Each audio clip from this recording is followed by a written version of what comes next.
one nation, under God, indivisible, with liberty and justice for all. We'll call the meeting to order. Roll call. Mayor Westerberg. Yes. Steinkamp. Yes. Mueller. Yes. Frank. Yes. Beckman. Yes. Walton. Yes. Jeremy, you'd like to address the council? Yes, I'd like to address. Tell them who you are. Oh, my name's Jeremy Cromwell. I live down on Lake Street here in town. I'm a truck driver. I'd like to address the amendments that you made to the no truck parking on the city streets. My questions are you guys going to provide something, I guess, more stable, someplace to plug our trucks in, or? We've always let them park down by the city shed. I don't know if there's a place to plug in though. But we've always let semis park down there. Okay, so what about the 72-hour rule? I'm not sure. Well, down there, Yep. there is no setting. No, you I can thought park that's anytime you what it want. said. No, that's not on public streets down there. That's designated as semi-parking for town, is down by the Salt shed down there. salt shed down there. Park it down there. There's been semis parked for years down there. They don't stay, I mean, they come and go. But there's no time limit there.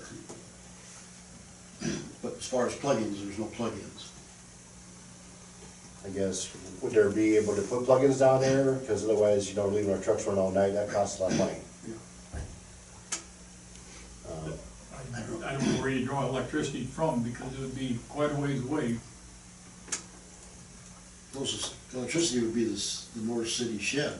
We'd have to pull off our electrical shed and put a PED somewhere out there. I can't give you an estimate on what it would cost to run the wire or any of that without doing further research. And then you'd probably have to put a meter on it. What do you do now? You plug it in? I'm plugging at the house, but I park on the street.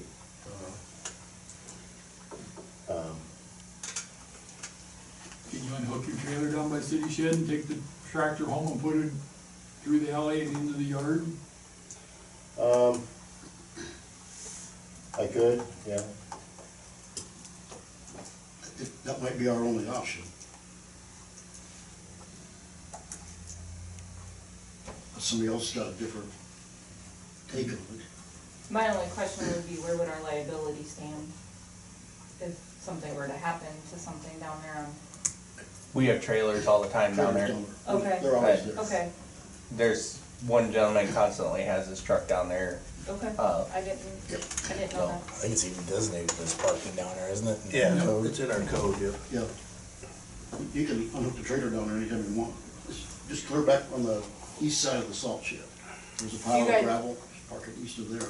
Chris, do you guys do occasional drive-bys down there then? We'll drive through there, yeah, Okay. but we can do more too. I mean, if there's people parking down there more. That's all we can probably do. At least you got somewhere to park the trailer. It's a pain to unhook the trailer. I know there are two semis to the west. Kevin Schmidt's yards, I don't know if you can rent a spot from him and pull some electricity from him.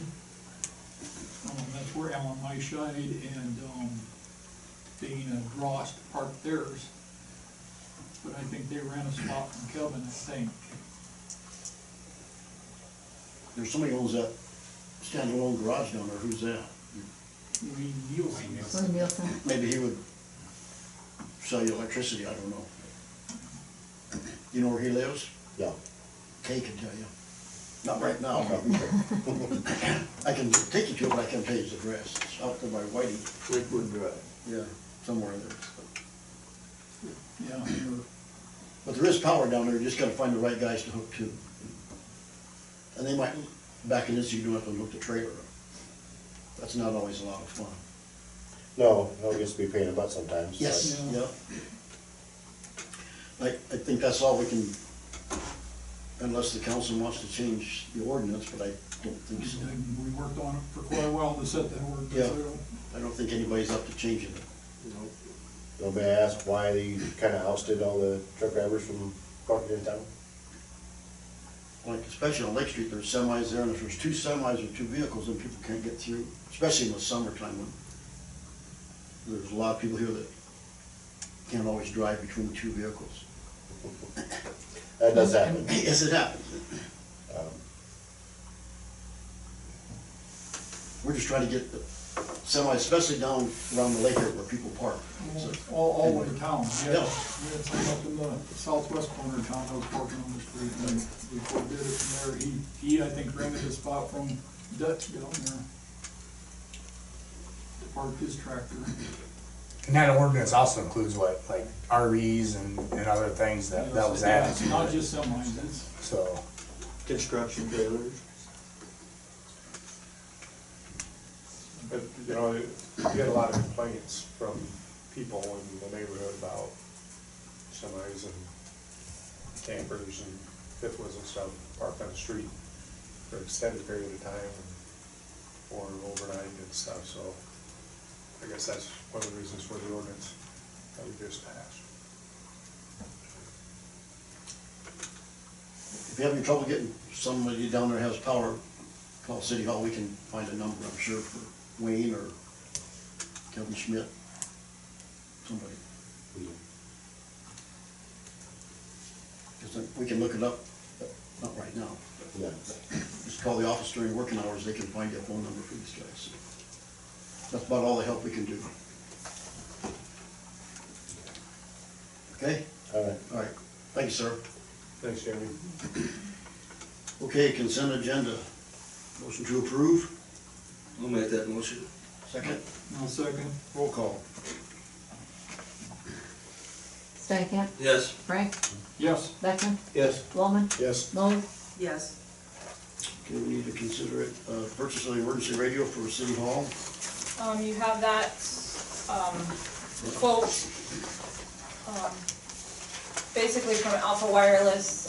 We're looking at, not quite like $3,600, to purchase a radio that would meet, the new radio systems that the county has installed. The fire chief talked to me about this, considering that City Hall was considered one of the disaster shelters, that it might be a good idea that we are also on the new system. So, I went out and sought a quote. I mean, this basically would replace what we have, the power supply. The antenna was just one of those little fiberglass little things that would hook onto it, and then the installation for them to move the old radio and installation of the new antenna and remove the old antenna, so. Is this other quote that's in our packet, is that a different radio or is that something on different? page 19, that's what I was wondering, there's two different quotes. Yeah, I think that the radio itself, the 2231, so if you look at the quote, that's the 3563, that's just the radio itself. It's not the power supply, the base antenna, programming and Optim, that's not all of the other stuff, it's just basically that's the radio. I thought the 3563 included all that. The 3563 does. Oh, okay. The other one The does not. 223116 is just the radio itself. Oh, okay, with the software and that thing. Yeah. What would the council like to do? Well, our existing radio isn't gonna be compatible, or isn't already compatible. No. Right. And we are a emergency shelter. I think I'll make the motion that we go ahead and purchase the new radio. I'll second that. Roll call. Frank, Yes, Muller, Yes. Stankham, Yes. Walman, Yes. Beckman, Yes. We have our annual vegetation management agreement with the DNR. This is exactly, my understanding is this is exactly the same thing that you guys passed last year. It just basically was updating the dates. You know, that we would supply, we would be reimbursed for a portion of it. We purchased the herbicide and they apply it or help apply it, those kinds of things, and we seek reimbursement. So my understanding from the DNR is it's exactly what we did last year. So moved. Second? Second. Roll call. Waltman, Yes. Beckman, Yes. Frank, Yes, Muller, Yes. Stankham. Yes. Okay, we have the dock management agreement, again, with the DNR. Yep, and my understanding is this is exactly the same thing as you passed last year, just updating it in, terms of dates and different things.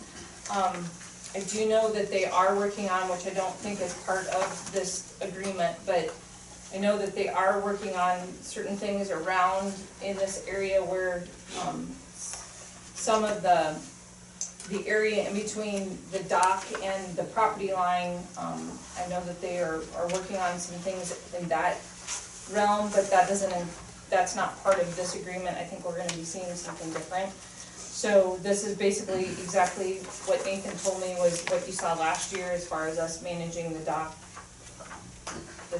however we did it last year. I'm still learning. Is there a motion to approve the agreement? I'll make that motion. I'll second it. Roll call. Beckman, Yes. Muller, Yes. Frank, yes, Waltman, Yes. Stankham. Yes. Okay, we have to consider the project acceptance and final pay application to Pay Healy. So in your packet, is a letter from Michael Richards, he was the project engineer, on the pond project. Basically, he considers what the portion that Healy Excavating had done, is complete. He said, you know, it could take probably up to a couple of years just because of the type of seeding that was done with the requirements from the DNR to see that, you know, fully developed. But, he is confident, you know, that should be okay, and he would like to see Healy paid out, their retainage of, what was that, 5101.49. I've still got questions. I've had several people comment to me about this pond. Where are we gonna stand on liability on this thing if somebody goes in there, child, somebody under the influence, without a fence around it? Well, I mean- As deep as it is, and You know, my ultimate goal, because that's also a concern that I have when we build the community center, is that we look at some way of trying to,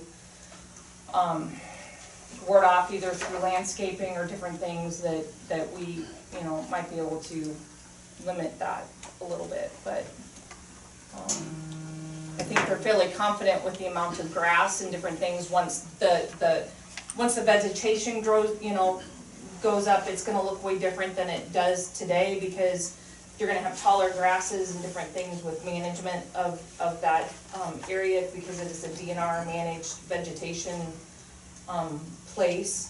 But I think, you know, as we look towards the future, you know, of different types of landscaping and maybe some trees or different things that we might be able to make that look a little bit different than what it is today. So, the DNR's gonna manage this? We're gonna manage it, but they have a certain, because of the grant and everything that we have, it's like some of the other retention ponds that we have in the area, you know, that we're responsible for making sure that the vegetation is growing the way it's supposed to, and, you know, those kinds of things. It's like the biocells, like the one Right. right there by Dixieland. Like it should be filled back in? Why should it? So the DNR tells us what has to be planted there. We maintain it, but we still have to follow what the DNR tells us as far as if it's not maintained to the specifications of their liking. Well, I certainly think when we get the community center built, we put some sort of fencing around it. I don't know why we wouldn't do that. Well, we'll have to do something, but that has nothing to do with the pond. No, we just need to pay our local contractor. I make a motion that we pay. They've done the work, but they need to be paid. I'll second it. Roll call. Muller, Yes. Stankham, Yes. Waltman, Yes. Beckman, Yes. Frank. because I oppose the whole project, I'm gonna vote no, even though they do need to be paid. Okay, administrative report? I've been working on trying to start to delve into next year's budget, looking at this year's budget and where we stand currently. I have not received the valuations from the auditor's office yet to really find out what we have available to us to try and really make budget recommendations. But I've been working on that. We had the fire budget meeting last week, which many of you were involved in. And today I spent, I think, an hour on a webinar with the Iowa Department of Economic Development Authority on grants. We applied for, we were part of a consortium with the state of Minnesota on some electrical type funding that they applied through the federal government, and there were some things with the state of Minnesota that it seemed that some were working on one application, and then there were others that were working on a second application that we weren't a part of, and the part that got funded was the one that we weren't part of. But the state of Iowa has gotten some federal dollars that they are going to be granting out. The application is due in the middle of February, so I sat on a webinar today, and it's a resilience grid resilience funding, and I think that we might be able to qualify.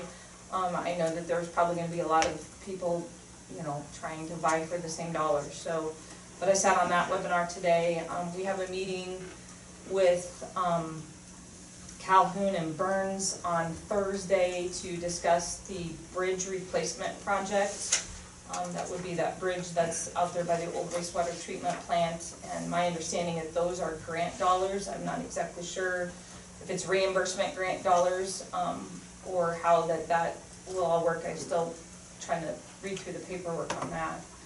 But we have that meeting. I think it's got moved from Wednesday to Thursday. Beyond that, that's kind of what I've been working on, is mostly budget. Thank you. Jason?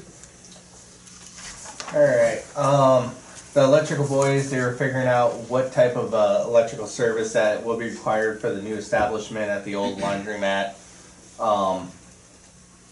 Upon figuring that out, we are going to have to pay for some boring on that, unless you want us to cut the roads open in order to cut it, which I don't think that's going to be feasible for us, but we'll deal with that once they get farther into that process. We ordered the transformer that's going to be required for there. We cut some trees down, ordered some wire, moved equipment around in the shop to where stuff that we need is put up front where we need it.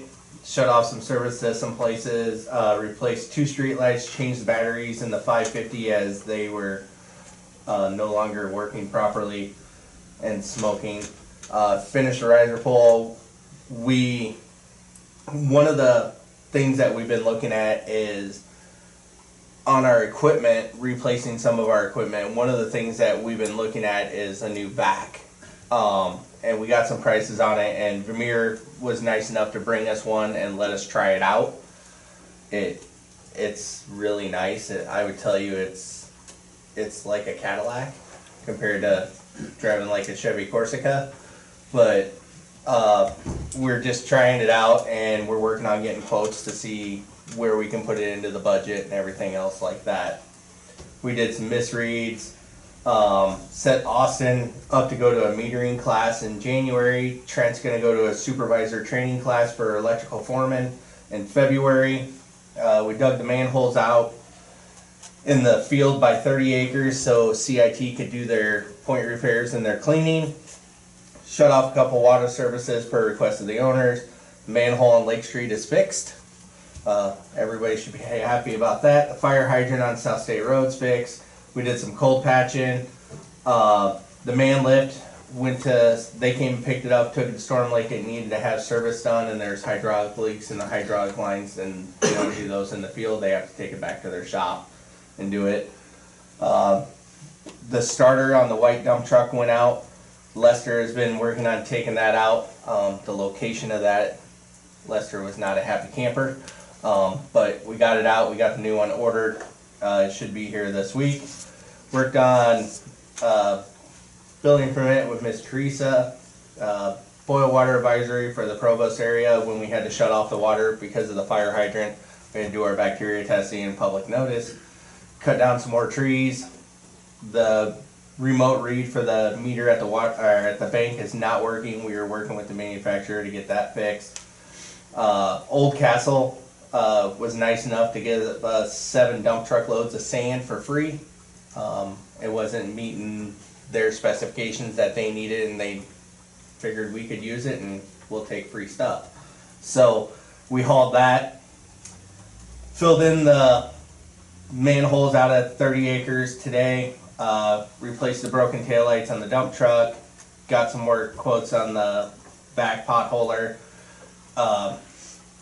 The locator that the electric boys use, it's kind of some days hit or miss on whether or not it works.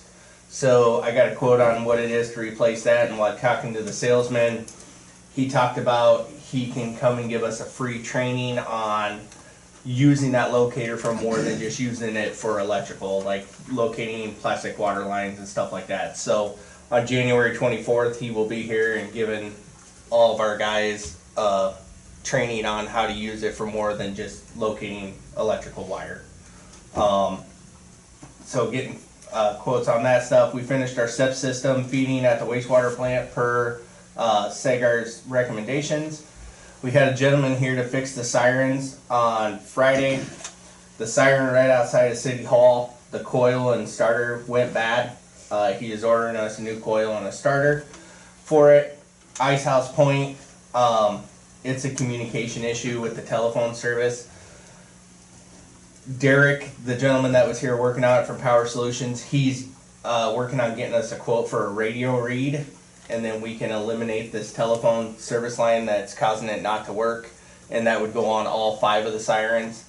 And with that, it will still give us the ability to set it off if we have to manually, and it will also give the ability for the communication center to set it off manually if they have the warning and there's the need to do it. And other than that, we're just going to continue to cut down trees and work on it. On that sewer line out by 30 acres, now that's the one that was leaking the stuff, is that right? And we lined it, or It wasn't lined. What did we do? They cut out some of the roots and the joints and then put some regrout in it, and they call it point repairs. So it not lined then, so water shouldn't intrude into it then, right? It's not supposed to if they grouted it correctly. Do we know? Until we get rain and we shove a camera down when it's working, we'll never know. But they're pretty confident they've got it. Correct. They know what they're doing. They've been around for a while and they make a living off of doing this, so I would assume it was done correctly. Somewhere we have a video of that. We do. Yeah.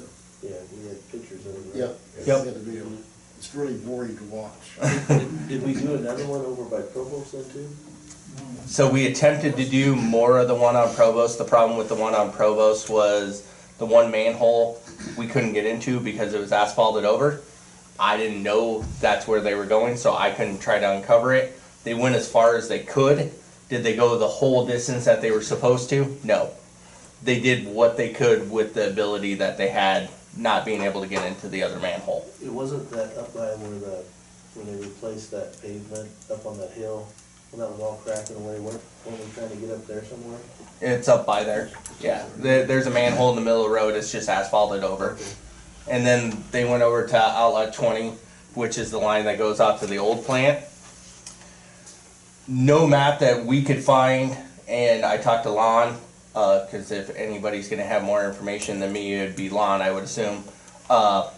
It's a really long stretch between manholes there. They went as far as they could. They back flushed it. They deep cleaned it more than what was initial on it. So they did the best that they could with it. Is it what they originally bidded? No, because they can't get the access to it. When they run the camera to do the televising, they can go 1,000 feet and don't have to worry about anything. When they're doing the point repairs and the jetting of it, they can only go I think he said he had 400 feet of hose on his truck. So he can only go 400 feet. Well, if the next manhole's 800 feet away, he can only go as far as he can go. Teresa and I talked to them on the phone because they called us and they're like, we had to do more deep cleaning on this and we had to do grout repair on this, so there's going to be an extra charge. And we sat there on the phone and I said, but you didn't do all of this, so isn't that a wash? Well, yeah. So where's the extra charge going to be? Well, what about this? Well, isn't that a wash too? There's 3 or 4 of them, and we had the field supervisor, the salesman who is in charge of the billing portion of it, and Teresa and myself all on the phone. And will there probably be additional charge from what the initial bid is? It should be very minimal if there is. I mean, everything that they did, they swapped out. It was bid out. Well, I assume it was bid out. There was a quote on it. I can't tell you if there was other bids. That I don't know. We got the quote from a long time ago. Yeah, a year and a half ago. So But if they run into stuff that we don't Right. even know there, you can't Yeah. fault correct. that. Absolutely.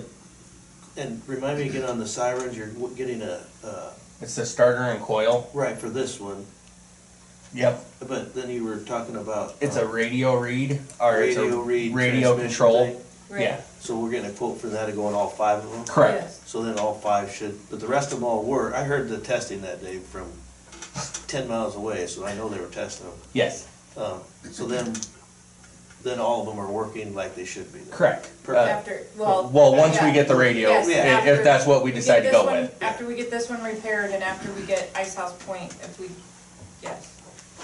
So the radio control is gonna be better than a landline. Correct. Yeah, Okay, We hope so. somewhere that line is probably cut to that. right. Yeah, I just wanna make sure I understood it right. I should have the quote by the end of the week. And he's hoping to be here with the starter and the coil to fix the one right out here by Friday. Perfect. Thank you. Thank you, Jason. You're welcome. Chris, you have anything you can share? I really don't have anything. We did get the black Charger back for a little while. We still gotta get a cage put in it and graphics on it, but that'll be a month out, so.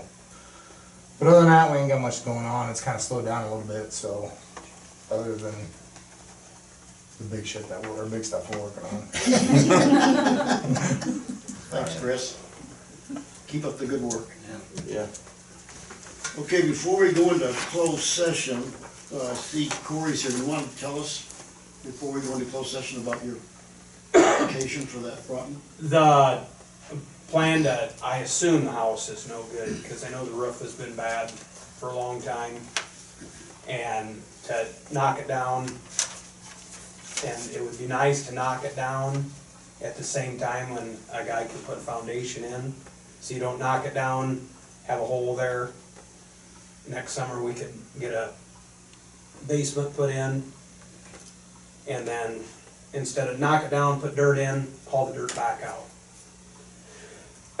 And that then hopefully build 12 to 1,800 square foot. If we could do a 3-bedroom home, there would be perfect. And you're good with the time frame? Yeah. So regardless, your plan is to tear it down, build a new Yeah, 'cause home, I whether mean, it's a 2 or a if- 3-bedroom? Yeah. Okay. If it would be fixable, but I don't see how it's fixable myself. It's Okay. leaked for a long time. I didn't go in it. I went as far as the back door and I just stopped. You're not Yeah, yeah. Okay, we're gonna go into closed session, so everybody has to leave. If you go up in the hallway, or wait, we'll get you when we get done with the closed session. Motion to go into closed session?